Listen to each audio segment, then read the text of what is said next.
Bismillahirrahmanirrahim. Assalamualaikum warahmatullahi wabarakatuh. Perkenalkan, saya Yudis Pratama dari kelas 4A Perbankan Syariah. Di sini saya akan menjawab beberapa pertanyaan, yang mana pertanyaan tersebut dari Pak Ikhwan Ruslianto. Pertanyaan pertama yaitu, apa yang membuat e-commerce dan marketplace menjadi populer di Indonesia? Nah, faktor terbesar yang menyebabkan usaha online berkembang secara pesat di Indonesia yaitu karena tingginya angka pertumbuhan penduduk di Indonesia. Hal tersebut berpengaruh pada aktivitas berbelanja online. Selain itu, penggunaan platform online yang meningkat oleh konsumen serta hadirnya e-commerce dan marketplace turut membangun lingkungan yang akomodatif bagi UMKM untuk merancang toko online, mengurus transaksi dan memasarkan produk karena dinilai lebih praktis, mudah, dan efisien. Penyebab usaha online berkembang pesat di Indonesia yaitu kebutuhan yang semakin meningkat dan karakter orang Indonesia yang selalu ingin belanja mudah dan praktis, dengan didukung perkembangan teknologi dan informasi di Indonesia sehingga mempermudah melakukan usaha secara online. Alasan atau faktor yang dapat diketahui mengapa usaha online menjadi sangat pesat di Indonesia karena adanya kemajuan teknologi yang dapat memberikan penjualan yang mudah serta tidak perlu keluar rumah, apalagi pada saat pandemi ini. Banyak orang-orang yang berbelanja secara online. Tingginya pengguna smartphone juga menjadi hal yang penting dalam penggunanya semakin tinggi dari hari ke hari karena harga ponsel yang terjangkau semua kalangan dan didukung dengan harga paket data yang lebih murah membuat konsumen semakin mudah melakukan belanja online. Baiklah, pertanyaan kedua yaitu, bagaimana pengaruh e-commerce dan marketplace terhadap perkembangan bisnis tradisional di Indonesia? Nah, dampak e-commerce dan marketplace dalam dunia industri sangat terkait dengan perubahan kecenderungan besar bagi pelaku industri skala kecil. Hal ini sangat berdampak pada cakupan pasar dan para promosi terhadap produk yang ditawarkan pada kegiatan bisnis sehari-hari. Kita tidak perlu memerlukan keahlian tertentu untuk memenuhi transmisi. Kita hanya diharuskan untuk familiar dengan keahlian bisnis dan sedikit pengetahuan komputer. Dampak e-commerce dan marketplace pada proses bisnis tradisional adalah memenuhi perubahan kebutuhan konsumen. Ruang lingkup dan pemasaran produk akan semakin luas dalam proses jual beli melalui jejaring yang aman. Dewasa ini masyarakat sudah semakin terbiasa untuk menggunakan teknologi terkait dengan transfer komoditas dan uang melalui internet. Pada bisnis skala besar, e-commerce dan marketplace memungkinkan terciptanya pertumbuhan ekonomi melalui tingkat penjualan yang cepat dan berkurangnya proses transaksi yang diperlukan. Secara keseluruhan, masyarakat akan merasakan manfaat dari e-commerce dan marketplace yang meliputi meningkatnya penjualan dan tingkat bisnis yang menjanjikan antara penjual dan pembeli. Sasaran dan perencanaan pemasaran tidak lagi seperti sebelumnya, melainkan berbeda oleh sebab dampak e-commerce dan marketplace melalui teknologi, sehingga Anda dapat pangsa pasar.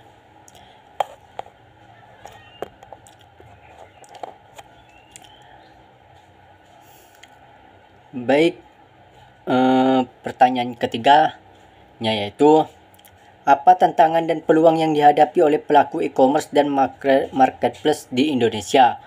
Nah, peluang yang ada yaitu, yang pertama, bisa menjangkau lebih banyak pembeli. Marketplace dan e-commerce adalah suatu tempat besar yang didatangi beragam calon pembeli. Mereka terdiri dari berbagai rentang usia, latar belakang, tingkat pendidikan, pekerjaan selera, dan sebagainya.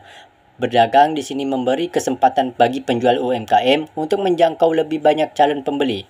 Yang kedua, memulai bisnis dengan lebih mudah. Mendirikan toko sendiri bisa cukup sulit bagi pebisnis kecil, termasuk toko online pribadi. Yang ketiga, bisa untuk menguji potensi produk. Penjual bisa langsung membuat akun dan penjual barang dalam jumlah tertentu sebagai percobaan untuk melihat respon masyarakat. Yang keempat, menjadi saluran pemasukan tambahan. Pemilik UMKM yang sudah memiliki toko menjadikan marketplace dan e-commerce sebagai saluran pemasukan tambahan. Terus yang kelima, mudah membaca kompetisi. Nah, pemilik UMKM bisa melihat kisaran harga, trik dan bahasa promosi yang digunakan serta penawaran khusus yang dijadikan aspek promosi oleh penjual tertentu. Terus, tantangan yang dihadapinya yaitu yang pertama, penundaan pembayaran. Marketplace dan e-commerce biasanya memberi waktu bagi pembeli untuk membatalkan setelah memasukkan pesanan. Akibatnya, penjual bukan hanya lebih lambat menerima uangnya, tetapi juga menghadapi risiko pembatalan pembelian karena segalanya menjadi lebih mudah bagi pihak pembeli. Yang kedua, loyalitas konsumen cenderung kurang. Pemilik UKM bisa meraih kesuksesan jika produk mereka berhasil memikat pelanggan setia akan memberi pemasukan tetap. Penjual juga cenderung lebih mudah menggait pelanggan loyal jika mereka berhasil menciptakan merek dengan minat belanja. Yang ketiga, kurangnya kebebasan dalam mengatur desain toko. Nah, toko online buatan sendiri biasanya lebih mudah dijadikan bahan promosi, tidak langsung lewat desainnya. Yang keempat, sulitnya melakukan komunikasi langsung, yang berarti komunikasi langsung dengan pembeli bisa menjadi salah satu senjata promosi merek bagi penjual. Yang kelima, visibilitas merek lebih rendah. Pemilik UMKM yang ingin mereknya lebih banyak dikenal cenderung lebih mudah berpromosi jika lewat toko individual. Terus, pertanyaan yang keempat yaitu, bagaimana regulasi dan kebijakan pemerintah mempengaruhi ekosistem e-commerce dan marketplace di Indonesia? Nah, ada 8 regulasi dan kebijakan yang dilakukan oleh pemerintah tentang e-commerce dan marketplace. Yang pertama adalah pendanaan. Pendanaan berupa kur untuk pengembangan platform hibah, untuk inkubator bisnis pendamping interrupt, dana user untuk UMKM fisikal dan startup, e-commerce platform angel capital, seed capital. Yang kedua, perpajakan.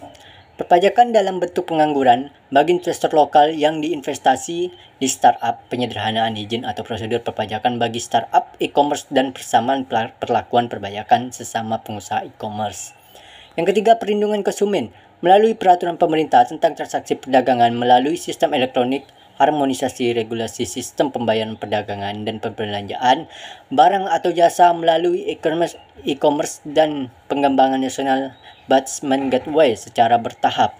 Yang keempat, pendidikan dan SDM terdiri dari kampanye kesadaran e-commerce, program inkubator nasional, kurikulum e-commerce, dan edukasi e-commerce kepada konsumen, pelaku, dan penegak hukum yang bagi.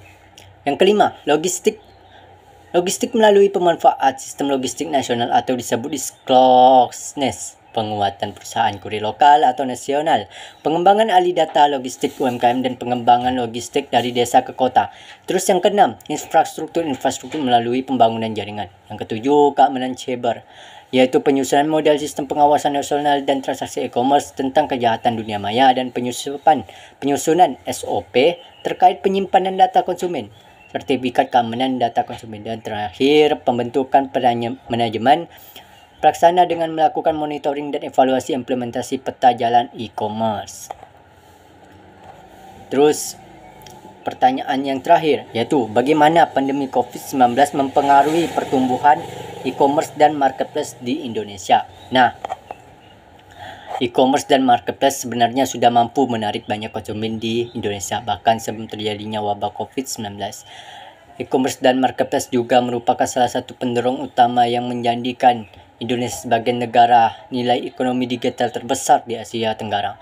Dengan semakin banyaknya toko retail dan konsumen yang terpaksa beralih ke e-commerce dan marketplace, pertumbuhan dapat ditingkatkan lebih jauh. Sementara itu, perubahan dinamika pasar yang disebabkan oleh pandemi juga menciptakan peluang bagi layanan pengiriman makanan online.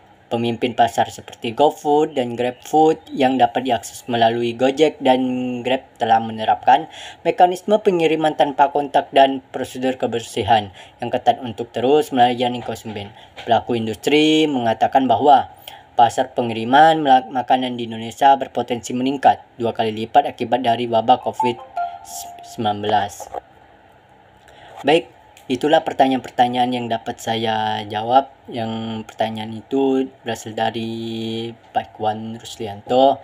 Baik kurangnya saya mohon maaf. Wabillahi taufik wal hidayah. Wassalamualaikum warahmatullahi wabarakatuh.